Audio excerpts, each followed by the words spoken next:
Good afternoon, Zoe. Hi, Genevieve.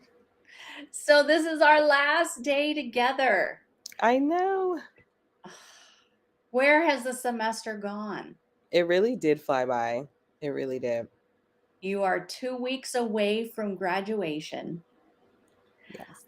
I'd love to start this conversation to hear a little bit about what did you think speech pathology education would be, and did it live up to that? Did it change? How did it end up? Talk to us a little bit about the training, because I think Okay. so many folks are curious about it, right? You go to a clinician, whoever it might be, hmm and they're there and they have skills, but I don't think people understand the process. So Yeah. let's give them a little insight.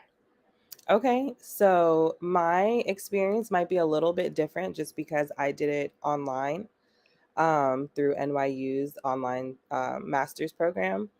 But basically, the first 2 years were us in the classroom, learning, having lectures. We had some experiences where we had a lot of guest speakers come in. And that was really cool because the speakers were from all different like walks of speech pathology. So we had people who specialize in swallowing, feeding, aphasia, dysphagia, articulation, just all types of different settings that people worked in, which was great because I felt like me going in, I had experience working with speech pathologists prior to the program. And it was people who worked in feeding and then also worked in the school setting. And I had no idea which setting was going to be right for me. So it was great, like being able to have people come in and kind of just feel out, even within our courses, like feel out which area felt right, which area I felt most comfortable with. Um, so I love that part of it. And then my third year was when I had my practicum experiences. So I was placed. I live in Atlanta, so my placements were here in Atlanta. Um, my first semester was at a private practice, pediatric. So I got to see that part of speech, working with children as young as, I don't know, 12 months, even a little bit younger, all the way up to 18. And then my second semester, I was still with pediatrics, but I was in a school setting. So it was a little bit different. The kids were a little bit older, so at least preschool through fifth grade. And then my third semester it was supposed to just be adults. Um, and there was like some hiccups. And so that's how I ended up getting placed with you a couple of days a week. And I was doing a pediatric placement as well, like at the same time. So mine was a little bit different. There were some people in my program who ended up with the same situation. But it worked out because I loved my placement with you learning about aphasia. So yeah. Nice. So I didn't prep you for this, but what hmm did you think about working? Because this is really the first time intensively you were working with the aphasia Yes. population. Where did it start? Where did it end? As a clinician, what are your hmm impressions and thoughts? So I was a little nervous working with adults in general because even before my program, I've only ever worked with children. So I knew it was going to be an adjustment in that respect. But I think my program, and I'm sure a lot of other speech programs, really did discuss aphasia in depth. So I felt comfortable with the knowledge aspect. Mm, I just had to learn how to apply that when I'm actually seeing clients. And it really is different with children. There's a lot of bells and whistles and colors and pictures and, things that you use for right. children. And so with adults, what I really enjoyed was being able to have conversations and talk and learn about, you know, their lives. just in a different way than you can with kids.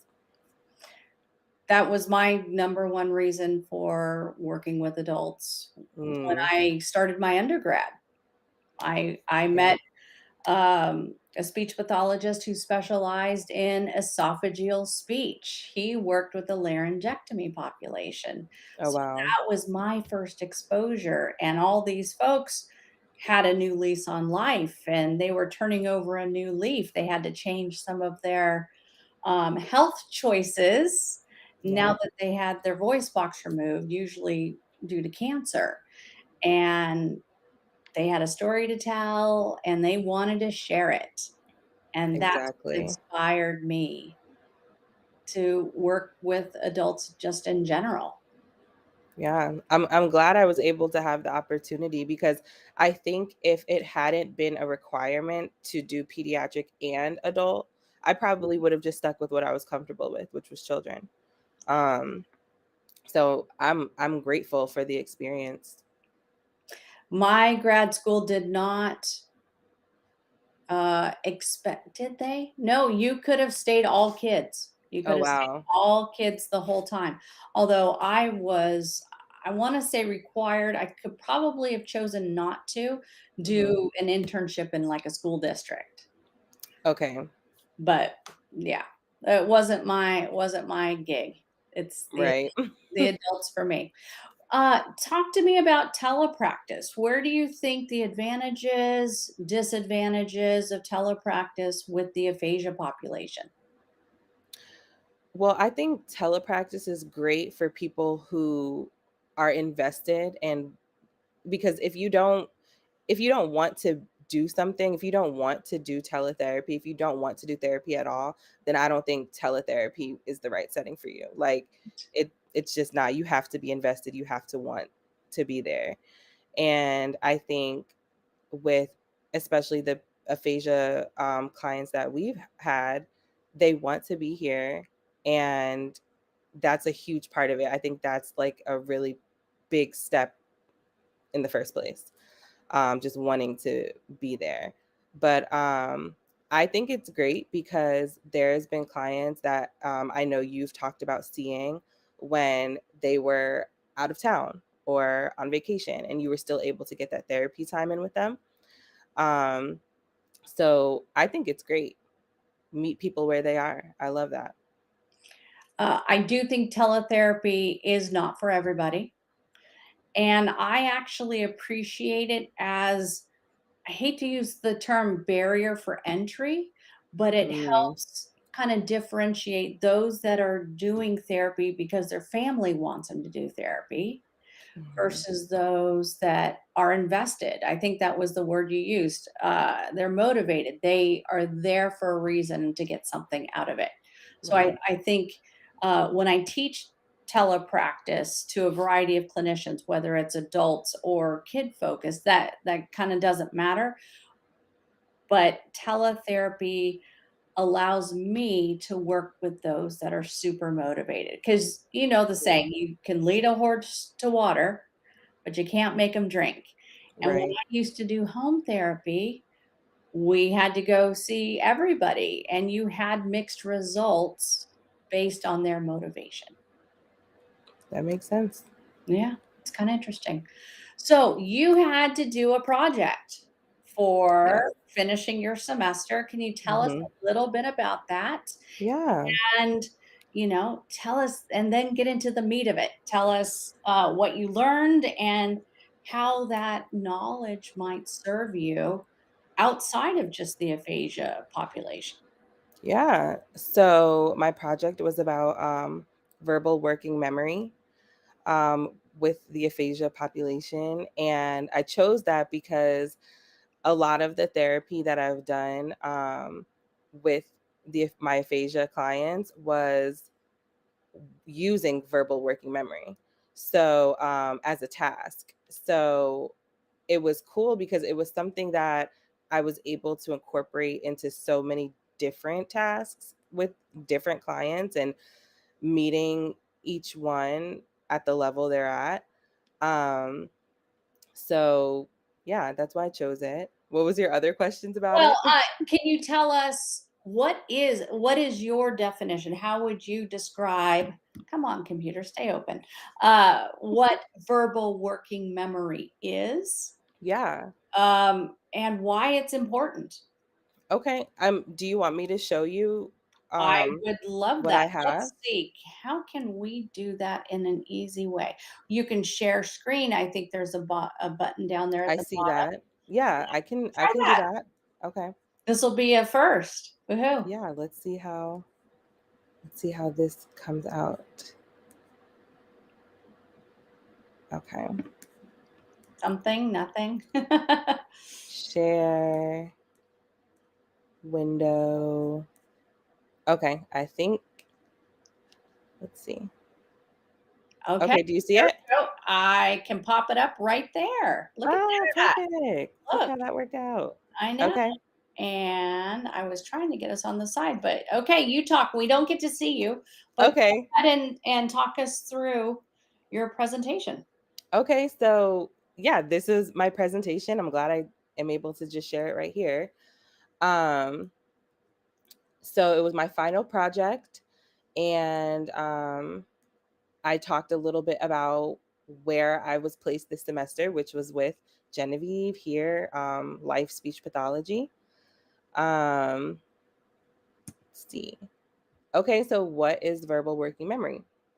So verbal working memory involves the ability to remember something and to perform an activity using this memory. It's a skill that allows us to maintain information in mind so that we can use it for learning, reasoning, or producing a result. It's responsible for temporarily storing information such as letters, words, numbers, or nameable objects. For example, this might involve shutting off a TV while remembering to gather your coat or your keys and bag before you leave the house. In school, it's important when you're taking notes, following multi step directions, doing mathematical calculations in your head. And then it plays an important role in reading comprehension. And for younger children, it's also important for the development of decoding skills, just to create that reading fluency. Oh, Um, so yeah, it's a whole of the information that you hold in mind with the purpose of completing a task and helping to remember the rules for that task. And then for people with aphasia, it's been shown in studies that verbal working memory is typically impaired. Um, and so for my class, I talked a little bit about what aphasia is, but just how the studies comparing verbal working memory in groups of people with aphasia and really poorer performance than the group without. So here I talk a little bit about life participation approach to aphasia. So it's a person-centered service delivery model that supports people with aphasia and others, such as caregivers and team members, whoever's affected by it, to help them achieve their life goals. So a question that's important to keep in mind, speech pathologist, is how will this help the client reconnect with his or her life? And part of incorporating the life participation approach into treatment is considering the client's life and what they use language and communication for on a daily basis. So, incorporating this approach into verbal working memory therapy included designing interventions around the patient's life interests, skills, goals, hobbies, and social participation. So, who benefits from verbal working memory tasks? That would be anyone who experiences difficulty holding words or canonical sentences in memory. So, typically, these are people who have aphasia, apraxia, or other cognitive challenges after a stroke or other neurological events that would benefit. That's who would benefit from these tasks. So, I use an example client that I've worked with over the past couple of months. um, 44, 8 years post stroke. I really wanted to talk about what his hobbies and interests were and show how I was able to use those interests when applying verbal working memory. So, an example that I used was when we would look at a recipe. And we would start off looking at a recipe, we would figure out which one we want to talk about. And then we get that process going. And then I would allow him to look over the recipe on his own and highlight the verbs. So we had preheat, whisk, add, fold, scoop, and bake. So once the verbs were chosen, he would use them to write sentences. And because his strength was in writing, he would type his sentence out first and then read it out loud. And then, of course, depending on what you're trying to target, you can switch that. You can have him say it out loud and then different strengths. So, skimming through the steps and highlighting verbs is a skill that he's capable of, but it could possibly be too challenging for someone else and would require me to provide more support. But for this client, this is a task that he can do with minimal support. So once the verbs were highlighted, we would go through the steps together to make sure all of the verbs were selected. And then he would create his sentences. So when he creates a sentence, I gave a sentence such as bake it. I would ask him to expand on it and, explain what's being baked. So bake the cookie. And then that's just to expand on the sentence.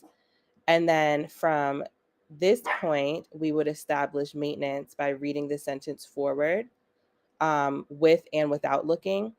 And this just engages processes such as storing, monitoring, and matching information.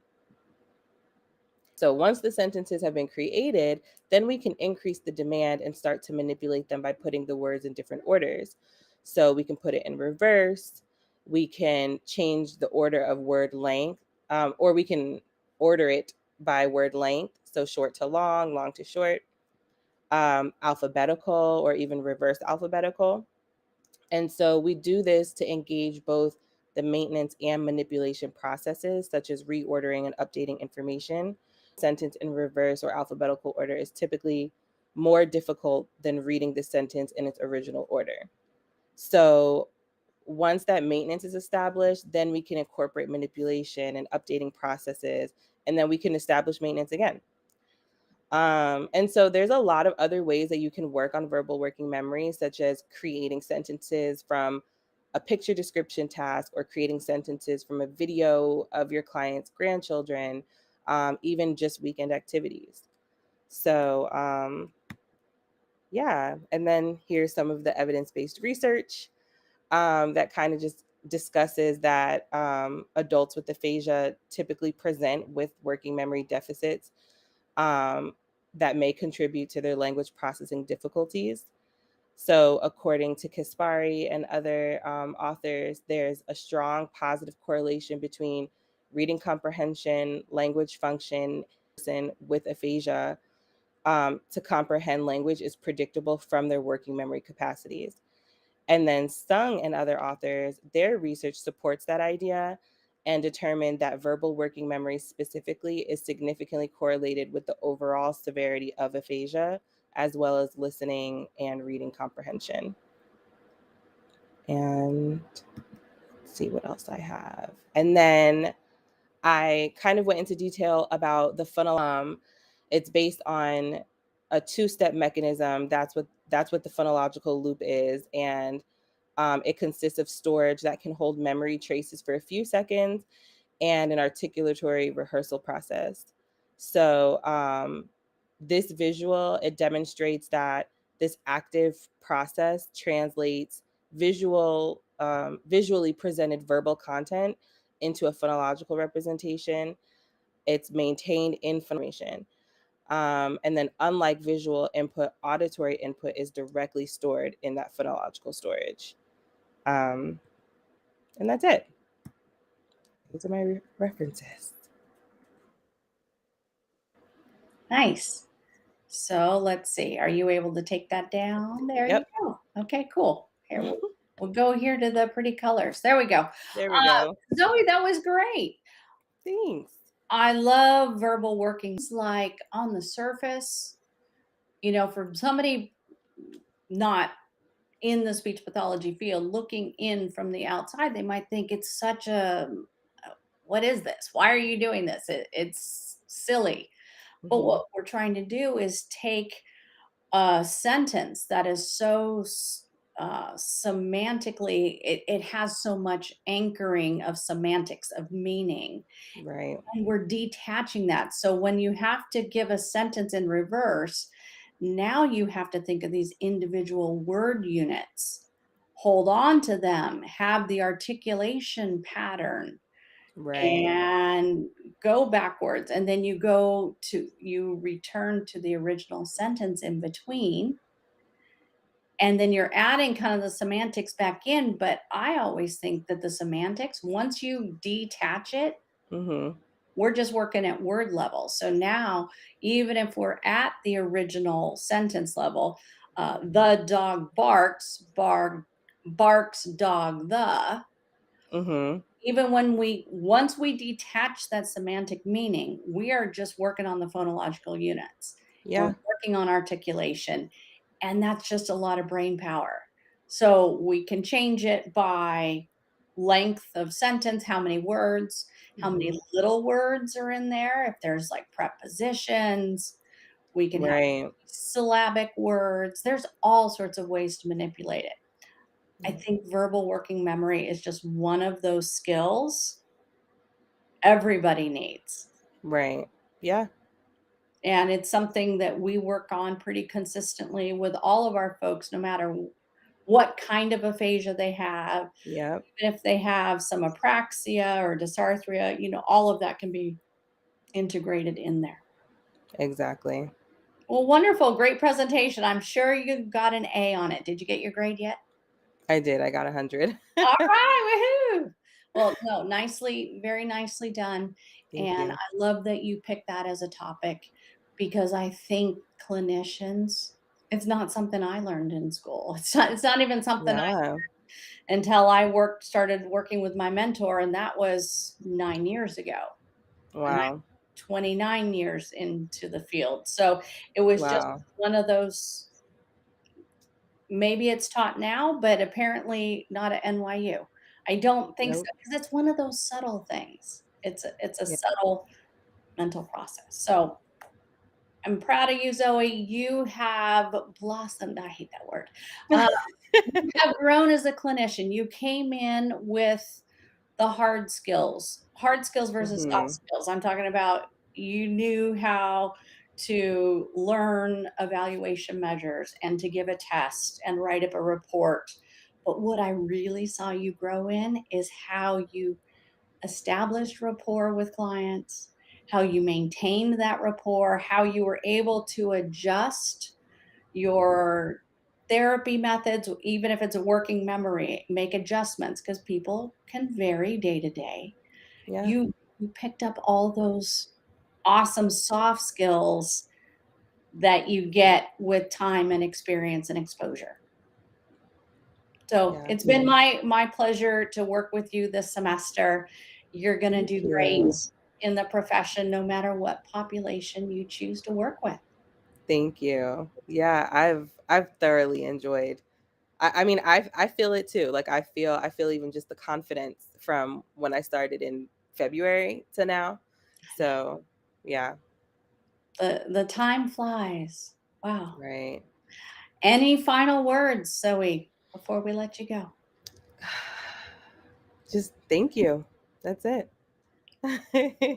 You're very welcome. You're very welcome. So, thank you for being a great student. This was a lot of fun this semester, and I wish you the best in Thank you so your much. clinical career. It's going to be great.